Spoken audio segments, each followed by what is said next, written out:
में हम calf muscle के बारे में जानेंगे। इसमें कौन-कौन सी मसल होती हैं, क्या-क्या फैक्टर्स होते हैं और कितना किसका परसेंटेज होता है, क्या ट्रेनिंग अप्रोच है। ये वीडियो काफ़ी लंबी होने वाली है। आई होप इसके बाद आपको दूसरी काफ की कोई वीडियो देखने की जरूरत नहीं पड़ेगी। तो काफ मसल की एनाटॉमी की बात करें तो मोटा-मोटी इसमें 2 मसल के बारे में बात करेंगे। आपकी गैस्ट्रोनोमियस जो सुपरफिशियल मसल है, दूसरा है आपका सोलियस, ठीक है? इसी के जस्ट नीचे होती है। तो जो गैस्ट्रोनोमियस मसल है, उसके 2 हेड होते हैं। बॉडी की जो मिड लाइन के क्लोज होता है, उसे मीडियल हेड बोलते हैं तथा आउटर में उसे लैटरल हेड बोलते हैं, ठीक है? जो गैस्ट्रोनोमियस 2 जॉइंट क्रॉस करते हैं, कहीं 3 भी दिए होते हैं, ये नी जॉइंट और एंकल जॉइंट क्रॉस करते हैं। इसके अगर प्रीडोमिनेंट एक्शन की बात करें तो इसका जो प्रीडोमिनेंट एक्शन है उसको प्लांटर फ्लेक्शन बोलते हैं। प्लांटर फ्लेक्शन जिनको नहीं पता, जब भी आप अपने हील को ऊपर की तरफ उठाते हैं उसे प्लांटर फ्लेक्शन बोलते हैं। दूसरा जो इसका एक्शन है वो नी फ्लेक्शन, यानी जब आप प्रोन लेग कर्ल कर रहे होते हैं तो उसमें नी फ्लेक्शन का यूज़ होता है। अगर ओवरऑल काफ मसल में इसके परसेंटेज की बात करें तो केवल 38% गैस्ट्रोनोमियस का हिस्सा होता है पूरे काफ मसल में, ठीक है?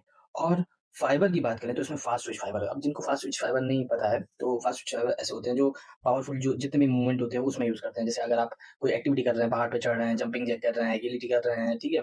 स्प्रिंटिंग कर रहे हैं, ठीक है? तो उसमें क्या होता है, आपके टाइप 2 फाइबर यानी फास्ट ट्विच फाइबर काम आते हैं, ठीक है? देखो, दूसरी ये सोलियस, इसमें क्या होता है, स्लो ट्विच फाइबर होते हैं, यानी लंबे टाइम तक काम करते हैं, टाइप 1 फाइबर्स होते हैं, ठीक है? ये single joint, ankle joint cross करते हैं, इसका जो प्रीडोमिनेंट एक्शन है वो प्लांटर फ्लेक्शन, ठीक है? जैसे कि आप जानते हैं। ओवरऑल काफ में इसका जो परसेंटेज है वो 62% है। यानी कि ये जो सोलियस मसल है वो बहुत इंपॉर्टेंट रोल प्ले करती है काफ मसल में।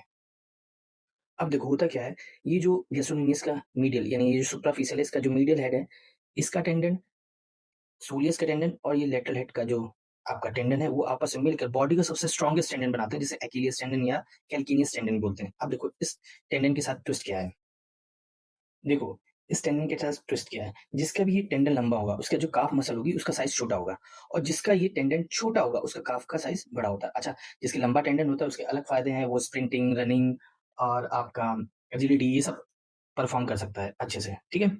जैसे एग्ज़ाम्पल के लिए माइकल जॉर्डन ले लो और आपका उसेन बोल्ट ले लो, ठीक है? उनके जो काफ्स का ये जो साइज़ है, ये छोटा है और एक्िलिस जो टेंडन है, वो बड़ा।